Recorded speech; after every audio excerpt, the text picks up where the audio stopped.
Coming up next, more detractor content and after that Dragon Ball Z, only on Toonami.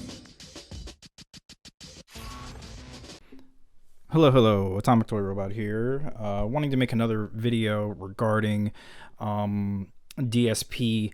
And I would like to first off apologize, actually, because I have been trying to find clips regarding DSP's rants when it comes to YouTube and their actions during any sort of like copyright claim, or DSP's opinion in general on copyright claims that he had made maybe about like 3 or 4 weeks ago. But every time I search for it, I can't find anything that I remember watching. I don't know if it's just like YouTube results buried everything that does show up is like from like a year or 2, 3 years ago.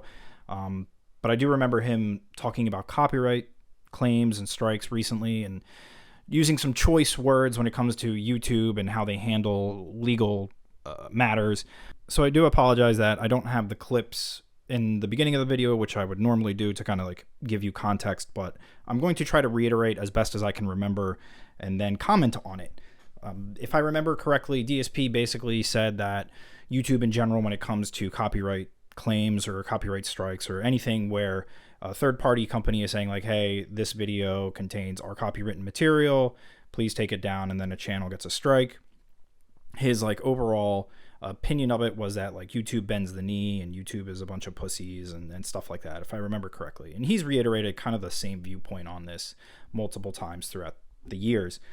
I do want to disclaim, I'm not here to condone anything that YouTube does as far as like practices with this type of stuff. Like I'm not that involved in this space, so YouTube's policies don't really affect me. But I do want to give some perspective on this from someone that actually works for a law firm.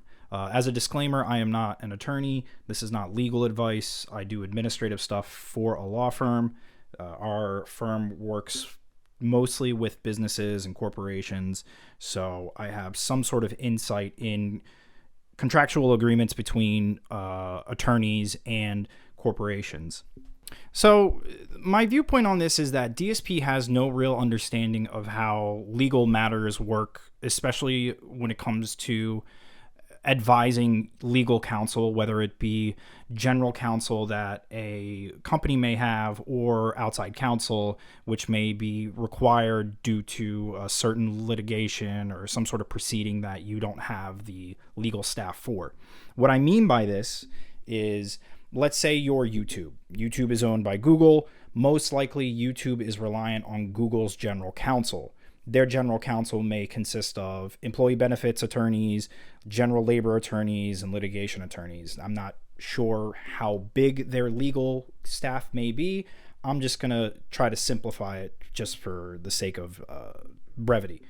When it comes to copyright claims, they may not have legal staff on hand to deal with that because they aren't creating the material that would be reason to have attorneys on for defending, against these claims. So most likely when it comes to YouTube, the reason that they stay neutral or will generally grant claims without too much investigation from a third party claimant is they don't want to pay legal fees if they don't have to. And I think the DSP doesn't understand companies don't want to pay fees for things that they don't need to get involved in. He said multiple times throughout the years that when you reach out to YouTube, they say, oh, well, if you believe this is a legal issue, get your own lawyer and deal with the claimant themselves. He, for some reason, thinks it's YouTube's responsibility. He thinks that legally YouTube should be taken to task. I mean, and I'm not saying yes or no, but if a third party is making a claim that something belongs to them through copyright or through trademark, YouTube has no reason to immediately defend it. They don't want to claim anything that is copywritten or trademarked by another company. That's just more headaches for them. But DSP thinks that they should be defending this. But the responsibility does end up falling on the content creator. Now, I just want to go over some engagement letters that the firm that I work for has with some of our clients. I'm not going to give too much detail as far as like who our clients are or anything like that. I want to discuss rates for what is considered normal, I guess, like current rates for attorneys these days. So I have two examples as to possibly why YouTube wouldn't want to be involved in legal matters. The first example I'm going to be showing, or at least I can't really show, I mean discussing, is our standard engagement letter. And our engagement letter defines our fees determinations, whether you require a retainer to pay or our general hourly rate. So in our determination of fee, it does state that you agree to our fee will be based upon the following agreed upon rates. This client specifically has a discount on the hourly rates for their team and a cap to any hourly rates of $895 per hour. Thus, the rates for the core team are as follows. There's an attorney name that I'm going to exclude. There's a couple names that I'm going to exclude, but It looks like there's four attorneys on this agreement. One is rated at $405. Another is rated at $470. Another is rated at $870.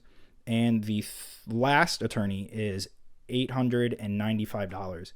These are hourly rates for these attorneys if they work on this matter at any point. At any point, they look at this, they touch this, they advise on this, you are now starting to build that rate, okay? And this is just for one client. I'm actually going to look at one of their matters that we have. And it states here that estimated fees for the next 12 months, $10,000 to $25,000. The duration of the matter is roughly 6 months.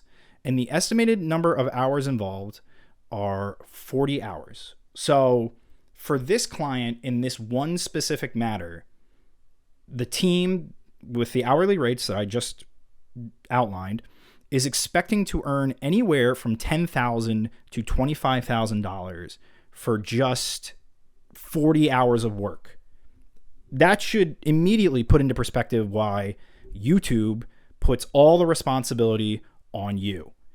They don't want to pay people that much money. They most likely they have a general counsel. Their general counsel is probably salary, I would assume. But let's say they don't have copyright attorneys. They then would have to seek outside counsel, and then you have to enter an agreement based off of what outside counsel's rates are. And sometimes, depending on the client, you might be able to negotiate an outside counsel rate, which would be more in your favor and less in favor of the outside counsel that you're bringing on. But those are usually bigger clients and specialized clients. I do have here a little snippet from outside counsel engagement letter that I've seen for a different client.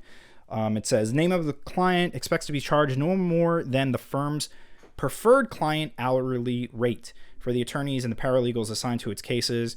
All requests for these rate increases must be submitted to writing to general counsel for consideration at least 30 days in advance of the requested effective date. Approval must be obtained prior to instituting any rate increase.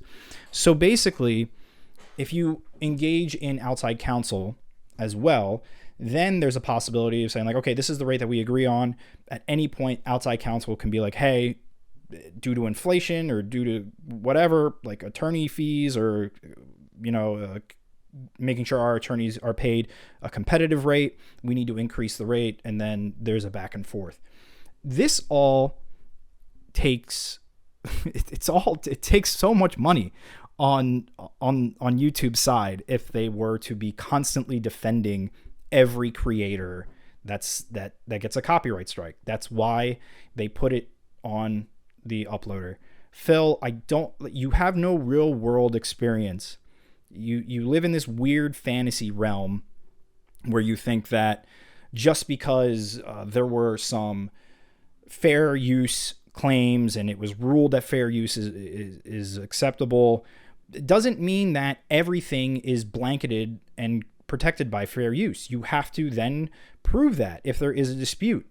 And this stuff costs money. I just told you what the hourly rates were for attorneys at our firm.